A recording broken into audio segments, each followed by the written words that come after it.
Hello there, and thanks for joining us. It's since 2023 that the Senegalese democracy is singing, shouting message to Cameroonian. And today, after the visit of Senegalese Deputy Speaker, we are here to question the absence of young people in the Cameroon National Assembly and to see how the Anglophone community can seize opportunity of the upcoming local election to shine their age in the parliament. They should not only figure when they are talking about the Francophonie youth parliamentarian or the Commonwealth youth parliamentarian. They should actually feature amongst the 180 local constituency representatives at the National Assembly. A look at Senegal, a wake-up call for Cameroon's Anglophone community. This script is draws material from the Senegalese Deputy Speaker public remark recently made to the Guardian Post in Yaoundé, from Guibai Gatama's published comparison of the parliament session length in Cameroon and those of Central Africa and other West African countries, and Tomaino Ndam Njoya's public statement on presidential continuity, given that Mr. Biya has now clocked 40 days plus abroad for what was seemingly termed as a short private visit to Europe. No claim, no quote, name beyond the document that have been provided will not be cited. Welcome. I am Cyril de Mayor, your host. Why Senegalese parliamentarians summon ministers to account for public money? Cameroon's National Assembly sits for barely 6 weeks a year. Why Dakar debates cutting dependency on the IMF? Yaoundé can't get a straight answer on where is our own president for the past 40 days. The June session just put a final full stop on their second sitting of the year, but no one could dare question openly where the whereabouts of President Paul Biya, who left Cameroon around the 7th of June and has now clocked more than 30 days, more than 40 days out of the national territory. Today, we ask a hard question. If the neighbors can hold their leader accountable, why can't we? Why are voices in the bushes still fighting with cutlasses and guns? Meanwhile, they can use their voice as youth representatives to fight at the National Assembly. What accountability look like in the 21st century? Let's start with a functional parliament actually does. What a functional parliament actually does. In the words of Senegalese own deputy speaker of the National Assembly, speaking directly to Cameroonian recently, in Senegal, ministers are regularly summoned to parliament to account for how they use public resources, not once in a while as a formality, but as a routine practice. Asset declaration is non-negotiable in Senegal for public officers. The country has laws protecting whistleblowers, and access to public information is compulsory, not a favor granted by officials to some particular press organ. Senegal, he said, is actively cutting certain link with the International Monetary Fund to strengthen its own economic sovereignty. His message was blunt. Parliament must not be a rubber stamp chamber. It must vote bills that protect the people's interests, and the leader should be ready to quit the stage when it serves the people. Notice what's missing from our own democracy. We realize that it's the CPTM that table bills. No private member bill have ever featured since the 1992 first parliamentary session that took place in Cameroon. If what is an abnormality has now become a culture, we are questioning the Anglophone youths, both in Cameroon and in the diaspora. What do they make of all the knowledge of policy drafting they have learned both in school and in seminars? Are they not seeing an opportunity for the upcoming local election to put this knowledge into practice, just as it is being done in other spheres by other young people of their age? Why is it that they prefer to go fighting within the Commonwealth corridors or the Francophonie or every other regional network that Cameroon have signed and ratified and is sponsoring members to participate rather than partaking actively within the political sphere of their own country?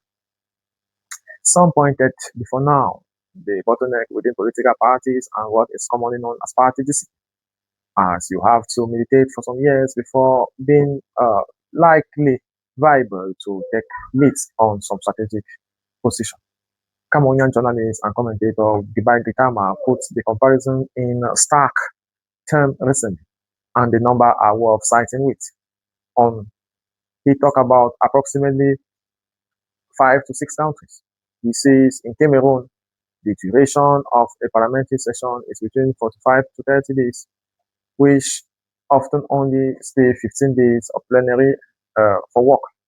And in Chad, the session lasts for the parliament work for 9 months. In Cote d'Ivoire, the parliament work for 8.5 months. In Senegal, the parliament work for 9 months. In Nigeria, nearly year round, parliament sits with short recesses. And so, Cameroon elected representatives, the people whose job is to control government spending, pass laws at the pace the country needs, and carry daily concern of citizens are in session for a total of about a month and a half a year. Gatama's own question translates here. How, under these conditions, can the National Assembly meaningfully oversee government action, legislate, and speak the country problem demand, or continuously represent what ordinary people are living through? His conclusion was direct. The Assembly, as currently structured, lives on the margin of the nation. It has neither the time to oversee government nor to properly examine laws, let alone put the population problem on the table.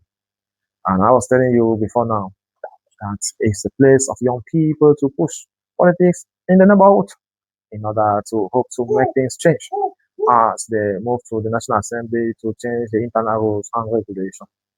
This isn't a Northwest-Southwest issue. This is a national design flaw. But for our community especially, already carrying the weight of a crisis that kept our own representative away from home, washed, restricted, sometimes silenced, a parliament, a parliamentarian a parliament that barely functions is a parliament that will never truly hear up, no matter who sits in. 41 days and counting. Who answer for the states? If parliament cannot carry the question, the streets are humble. This isn't abstract. It is playing out right now. As of the most recent public statement on this, President Biya had been outside Cameroon for more than 41 days. After leaving on June 7, 2026, for what the presidency called a private visit to Europe, on June 18, the Minister of Communication, Minister Renesaji, assured the public that the president will return as soon as possible. Weeks later, still no date mentioned. Tomaino Ndam Njoya, Mayor of Fumban, National President and 2025 presidential candidate and President of the Cameroon Democratic Union Party (CDU), issued a public statement on this. She was careful to say her party is not speculating on the president's personal situation or fueling rumors, but that she was equally clear that a prolonged absence raises the legitimate question of state continuity and continuity of public action.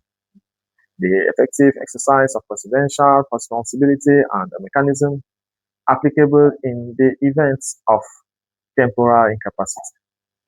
And so, here is the part that matters for us most.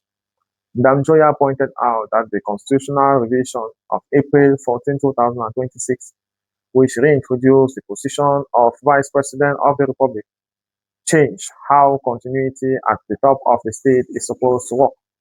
Her argument, the current situation shows exactly why the Vice President needs to be filled and made operational, with clear rules for the prolonged absences, regular update to the nation and the parliament, and an impartial process to determine incapacity.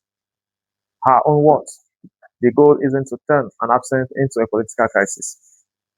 It is to stop a gap in our constitutional mechanism from becoming one of tomorrow. That vice presidency is also, right now, part of a live public conversation about whether an Anglophone should hold it, a conversation happening in real time, as this constitutional gap sits on itself. Whatever your view on who should fill that seat, the deeper issue Ndam Njoya is naming applies to all of us. A country cannot run on 41 days of silence and a parliament that sits 6 weeks a year. What this means to us all. So, the Anglophone community is heading into the next election. Three things plainly. One, this is not someone else's fight. A weak, rarely sitting parliament and unaccountable executive hurts everyone region, but they hurt us doubly because our representation already struggled to be heard even when parliament is sitting. Two, the comparison to Senegal is not flattering. It is a standard, regular ministerial accountability, mandatory asset declaration, whistleblower protection, real legislative session time. These aren't radical demands. They are baseline democratic practice in countries around us. Wanting the same for Cameroon is not extremism. It is the flaw, not the ceiling. Three, the tool available to us is participation, not despair. Whether the fight is about a functioning parliament, a clear line of succession, or fair representation in a vice-presidency, none of its moves without registered voters, engaged communities, and sustained pressure, the same non-violent organized civic pressure that has shifted political system elsewhere on this continent and beyond. Dear friends, peace-loving people of the Northwest and the Southwest, Cameroonians both abroad and home. So here is the ask, plain and simple. Register on the electoral list, follow what your representatives are actually doing or not. With the little time they are given in sessions, ask questions publicly, demand the same accountability Senegal's deputy speaker described as routine. Ministers answering for public funds, access declaration, protected whistleblower, a parliament that legislates instead of rubber stamping. Cameroon does not lack the talent, the population, or the reason to demand better. What it lacks is sustained, organized pressure to make better the standard rather than the exception. That starts with you, Anglophone, Francophone, in the diaspora or at home, showing up, registering, and refusing to accept 45 days of oversight for a nation of 30 million people. It's been Mayor Cyril, and this document was produced with the help of Senegalese National Assembly Deputy Speaker Public Remarks. Guibai Gatama, senior journalist for Le du Sahel, Public Remark, published in comparison of parliamentary session length statement by Tomaino Ndam Njoya, President of the Cameroon Democratic Union. I'll be yours again. Until then, stay out of trouble. Ciao, bye-bye.